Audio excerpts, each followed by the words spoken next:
Is mga bugok na itlog ng manok. Ayan, tignan nyo itsura. Tapos iba yung amoy niya, mabaho.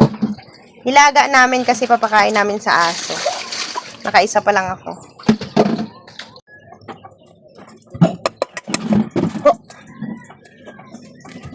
Aso lang, kailangan kong balatan kasi nga papakain kay Chuchu.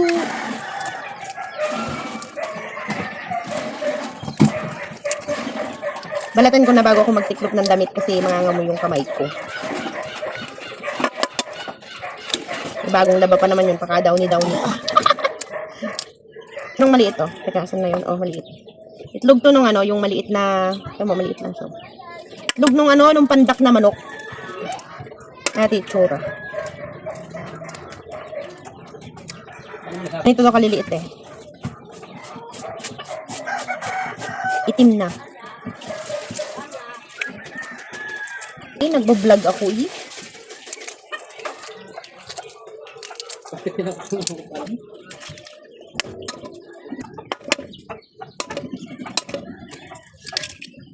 Paala.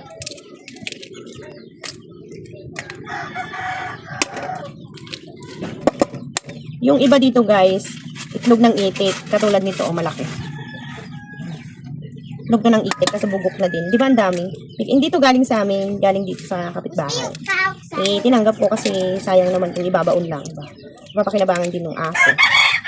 Antot nga lang, cobra. Ano nyo, oh. Turog na, oh.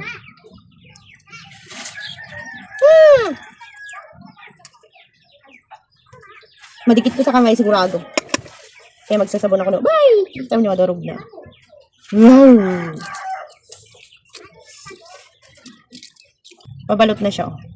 So, yan, nakikita niyo yan, yung itim. Ano na yan, yan. Oh, sisiw na. May sisiw na nga. Oh.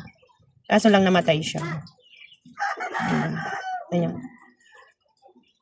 Kaya masasabi mong itim siya, ay na hindi siya nabuhay kasi itim na yung ano niya, yung pinaka-white. Kasi kung nabuhay to, namatay lang siya sa pagkalaga kung hindi ganyan magiging itsura. Puti pa din yung ano niya. Yung puti niya. Kung buhay, sa patay. Oh, ito na naman oh. Patay na naman.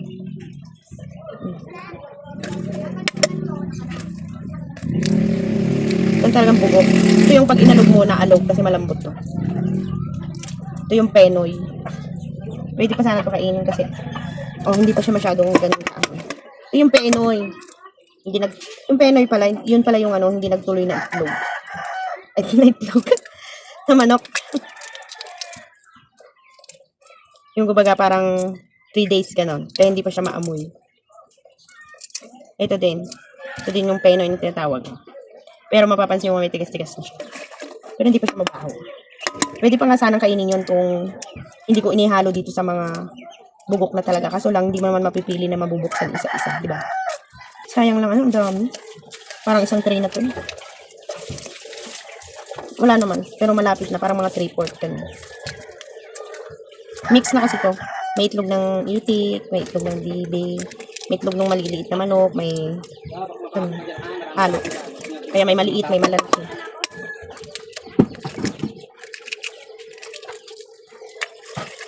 Kainin kaya ito ng aso natin. Tapos yung shell niya, ilagay natin sa ano? Sa mga halaman.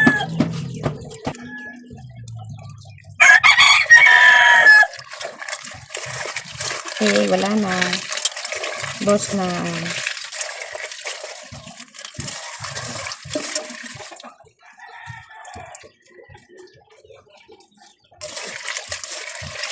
Galis ka dyan. Ubuhusan mo ako.